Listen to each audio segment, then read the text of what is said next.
শীত আমাদের দোরগোড়ায়। আজকে মা সকালবেলায় উঠে বলল যে মালপোয়া বানাবে। তো আমি বললাম যে রেসিপিটা তাহলে তোমাদের সঙ্গে শেয়ার করে দিক, তাহলে তোমরাও বাড়িতে বানিয়ে এই শীতের মরশুমে মালপোয়ার মজা নিতে পারবে। প্রথমেই মা পাত্র নিল, পাত্রের মধ্যে সুজি ঢাললো পরিমাণ মতো, তার মধ্যে দুধ মিশালো, দিয়ে ভালো করে সেটাকে মিশিয়ে দিল। তার মধ্যে দিতে হবে বেশ কিছু মৌরি পরিমাণ মতো। অন্যদিকে একটা কড়াইয়ে নিতে হবে চিনি, যার মধ্যে তোমাদেরকে দিতে হবে জল পরিমাণ মতো। তার কারণ মালপোয়া মানেই হচ্ছে রসের একটা মিষ্টি খাবার, তো তার জন্য শিরা করার খুব প্রয়োজন, মানে রসটা। তো তার জন্য তোমাদেরকে কড়াইয়ের মধ্যে পরিমাণ মতো চিনি নিয়ে তার মধ্যে জল দিয়ে ঠিক এইভাবে একটু গুলে দিতে হবে।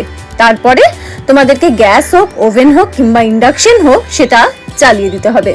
সেটা অন করলেই দেখবে আস্তে আস্তে কিভাবে চিনিটা গলে যাচ্ছে, আর সেটা আস্তে আস্তে শিরা হয়ে যাবে। তবে হ্যাঁ, চট করে হবে না, এটা কিন্তু একটু সময় সাপেক্ষ। এটাকে চাপিয়ে ভালো করে গুলিয়ে ছেড়ে দিতে হবে, যাতে টকবক টকবক করে ফুটে। দেখবে একটু সময় পরেই কি সুন্দর ফুটে উঠেছে। আমি জানি না তোমাদের কতজনের মালপোয়া নিয়ে স্মৃতি আছে। আমাদের তো বাড়িতে মালপোয়া সকলের খুব প্রিয়, এবং মালপোয়াকে নিয়ে বিভিন্ন ধরনের কিন্তু স্মৃতি রয়েছে। বারবার মাকে জিজ্ঞেস করছি যে কখন হবে কখন হবে, তাই মা হেসে ফেলেছে। আর এখানে দেখো, এই যে পুরোপুরি চিনিটা কিন্তু জলের মধ্যে গুলে গেছে। একটু পরেই দেখবে টকবক টকবক করে ফুটছে, যেটা দেখতে ভীষণ ভালো লাগে। আর অন্যদিকে আয়োজনগুলোও করতে হবে, এক এক করে তোমাদেরকে সবটাই বলছি। মালপোয়া আর তৈরি খুব একটা কিন্তু কঠিন না, কিন্তু মালপোয়া খেতে ভারী ভালো লাগে, সবাই ভালোবাসে মালপোয়া খেতে।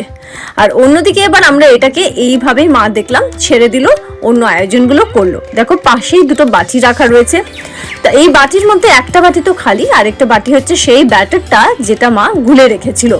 আর তোমাদেরকে একটা কথা বলছি, যখন তোমরা সুজি আর দুধটা গুলবে, তার মধ্যে মৌরি দেবে, সেটাকে কিন্তু বেশ কিছুক্ষণ ভিজিয়ে রাখতে হবে।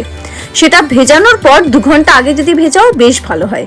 ভেজানোর পর তার মধ্যে তোমাদেরকে অ্যাড করতে হবে ময়দা। ময়দাগুলো এইভাবে দেখো অ্যাড করে নেবে পরিমাণ মতো, দিয়ে ব্যাটারটাকে খুব ভালো করে তোমাদেরকে গুলিয়ে নিতে হবে, যাতে কোনো গোটা গোটা বা কিছু না থাকে, ভালো করে যাতে মিশে যায় পুরো মিশ্রণটা।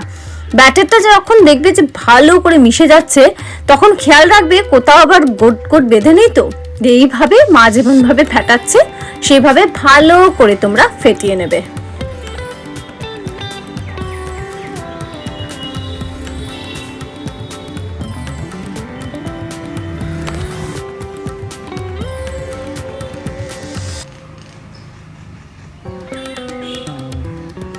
আর দেখো, যেই বুঝতে পারবে যে ব্যাটারটা খুব ভালো করে গোলা হয়ে গেছে, তখন ভালো করে এটাকে এইভাবেই একটু ছেড়ে দেবে কিছু সময়ের জন্য। যত ব্যাটারটাকে তোমরা গুলবে ততই কিন্তু ভালো হবে, ততই কিন্তু দেখবে একদম মসৃণ হয়ে গেছে ব্যাটারটা, যাতে করে মালপোয়ার স্বাদ আরো অনেকটা কিন্তু বেড়ে যায়।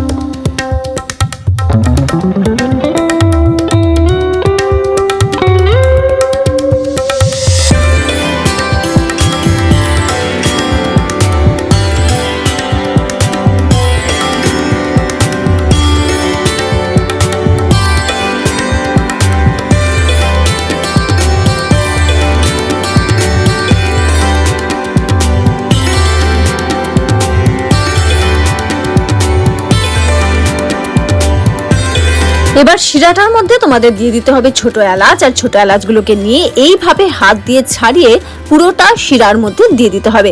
ছাড়িয়ে দিলে স্বাদটা কিন্তু আরো বেড়ে যায়, আর গন্ধটাও পুরো মোমো করে। শিরার মধ্যে এলাচ দিলে শিরারও স্বাদ একেবারে অন্য রকম হয়। দিয়ে এইভাবেই ওটাকে গুলিয়ে নেবে, আর আবারও কিছু সময়ের জন্য ফুটতে এটাকে ছেড়ে দিতে হবে।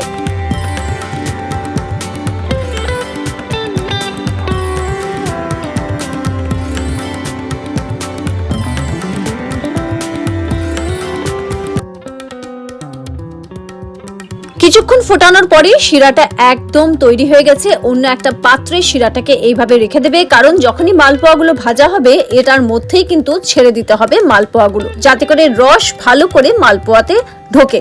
সুতরাং যেখানে মালপোয়া বানাবে ঠিক তার পাশেই কিন্তু শিরাটা এইভাবে একটা বলে নিয়ে রেখে দিতে হবে।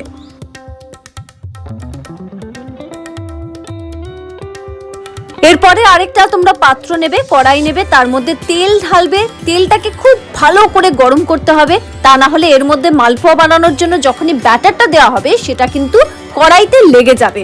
তো ভালো করে গরম যখনই হয়ে যাবে তারপরে ব্যাটারটাকে নিয়ে এইভাবে তোমরা কিন্তু কড়াইয়ে ছাড়বে। ছাড়ার কিছুক্ষণ পর যেই দেখবে একটু ব্রাউন ব্রাউন কালার হচ্ছে, তখনই তোমরা বুঝবে যে এটার একটা পিঠ ভালো করে ভাজা হয়ে গেছে। তবে খেয়াল রাখবে তেলটা গরম করার পর অবশ্যই কিন্তু আঁচটাকে একটু ধিমে করে নেবে, তা না হলে বেশি আঁচে যদি ভাজো মালপোয়াগুলো তাহলে কিন্তু সবটা পুড়ে যাওয়ার সম্ভাবনা থাকবে। এটা বিশেষভাবে তোমরা খেয়াল রাখবে।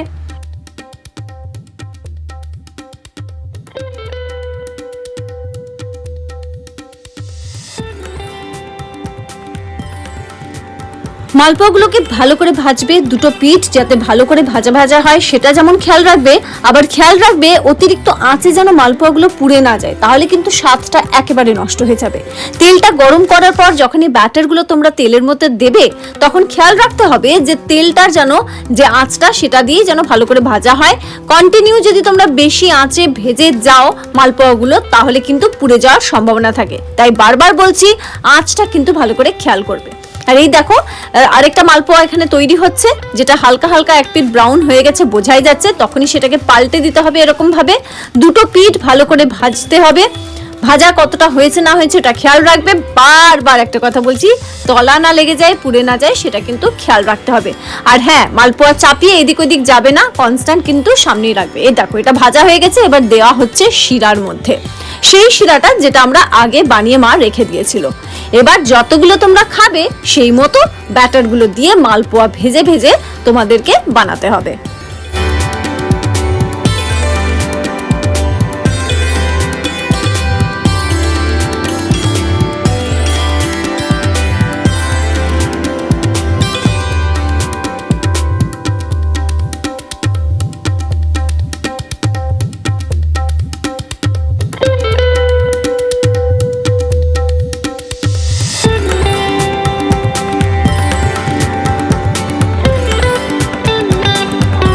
আর এই একই প্রসেস বা পদ্ধতি রিপিট করে করে এইভাবে যখন তোমরা পুরো রেডি হয়ে যাবে, পুরোটাই রসের মধ্যে মালপোয়াটাকে দেবে।